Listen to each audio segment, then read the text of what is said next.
Bonjour auditeurs, bonjour auditrices. La joie est grande, la joie est spéciale, la joie est particulière parce qu'il est ressuscité.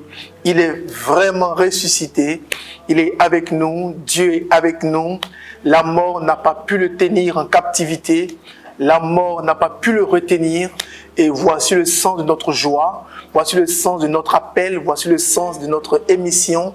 Je veux avec vous bénir le nom du Seigneur pour ce qu'il nous montre, pour sa grâce, pour sa faveur, pour sa bonté et pour toutes ces bonnes nouvelles. Alors je vous invite à venir encore à la parole pour le célébrer, pour l'honorer. Alors lisons ensemble au nom du Père et du Fils et du Saint-Esprit. Amen. Évangile de Jésus-Christ selon Saint Jean, en son chapitre 20, le verset 1 au verset 9. Le premier jour de la semaine, Marie-Madeleine se rend au tombeau du grand matin. C'était encore les ténèbres. Elle s'aperçoit que la pierre a été enlevée du tombeau. Elle court donc trouver Simon-Pierre et l'autre disciple, celui que Jésus aimait, et elle leur dit, « On a enlevé le Seigneur de son tombeau et nous ne savons pas où on l'a déposé. » Pierre sortit donc avec le disciple pour se rendre au tombeau. Ils couraient tous les deux ensemble, mais le disciple courut plus vite que Pierre et arriva le premier au tombeau.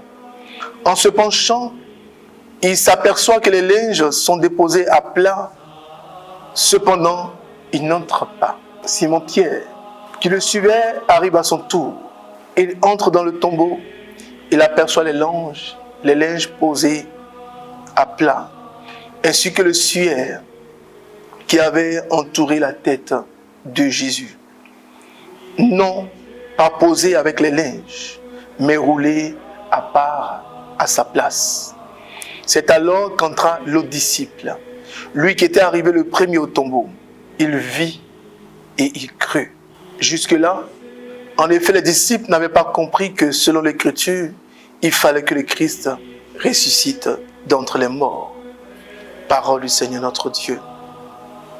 Notre espérance est grande. Notre joie est totale.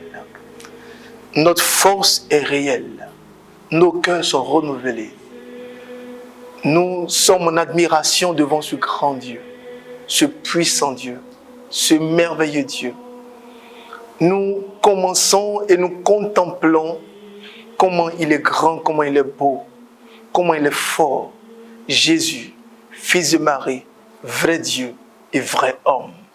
Nous sommes donc invités à cette résurrection, à sortir de nos tombeaux, à sortir de nos peurs, à sortir de tout ce qui nous faisait peur. L'erreur qu'il ne faut pas commettre, la résurrection, c'est pas quand j'ai réussi à payer mon loyer. La résurrection, ce n'est pas quand j'ai réussi à me marier. Je peux être sans mari, mais la résurrection est réelle. Je peux être endetté, mais la résurrection est réelle.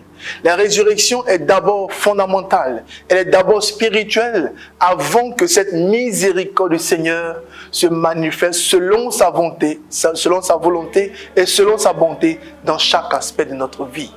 Ne faisons plus cette mauvaise lecture de rimer la résurrection avec la situation matrimoniale qui change ou la situation physique qui change. Par pure grâce, Dieu peut changer notre situation. Par pure grâce, Dieu peut nous accompagner. La volonté de Dieu est de nous donner un monde meilleur. La volonté de Dieu est de faire de nous des personnes épanouies. Mais Dieu le fait selon sa volonté. La chose que je voudrais qu'on comprenne aujourd'hui, c'est que la résurrection est réelle. Il est vraiment ressuscité. Il est dans nos cœurs. Il est dans nos vies. Que nos situations changent ou pas, il est vraiment ressuscité. Mais si Jésus est ressuscité, il ne peut pas nous mentir. Il ne peut pas nous tromper. Il nous donne alors la joie.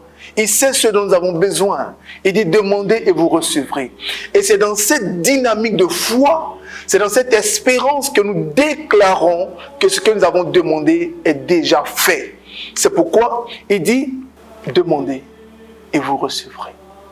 Il dit, croyez que vous avez déjà reçu. C'est dans cette espérance que nous croyons et nous proclamons que nous sommes mariés, que nous sommes guéris, que nous avons ceci, que nous avons cela. Même si ça ne se fait pas dans 1 mois, dans 1 an, dans 10 ans, nous croyons et nous l'avons déjà reçu. Puisse Dieu nous aider à garder cette espérance. Puisse Dieu nous aider à être des leaders.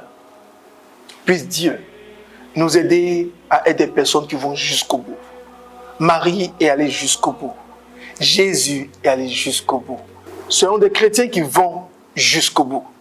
Donc des chrétiens qui n'abandonnent pas. Quel que soit ce que tu vis là où tu m'entends, quel que soit ce que tu ressens dans ton corps, quel que soit ce que tu vis, laisse-moi te déclarer qu'il est vraiment ressuscité. Je ne sais pas combien est-ce que nous sommes, mais je voudrais qu'on puisse s'amuser à un exercice très prophétique. Écris simplement à tout ton répertoire, Jésus est ressuscité. Gloire à Dieu. Jésus est ressuscité. Gloire à Dieu. Et envoie ce message à tout ton répertoire. Sans ajouter un seul mot. Jésus est ressuscité. Gloire à Dieu. Que Dieu vous garde. Que Dieu vous bénisse et laissons ce message être diffusé. Laissons ce message faire le tour du monde et laissons toute la gloire à Dieu. Que Dieu nous garde, que Dieu nous bénisse et nous nous retrouvons demain pour une autre émission. Au nom du Père et du Fils et du Saint-Esprit. Amen, Amen, Amen.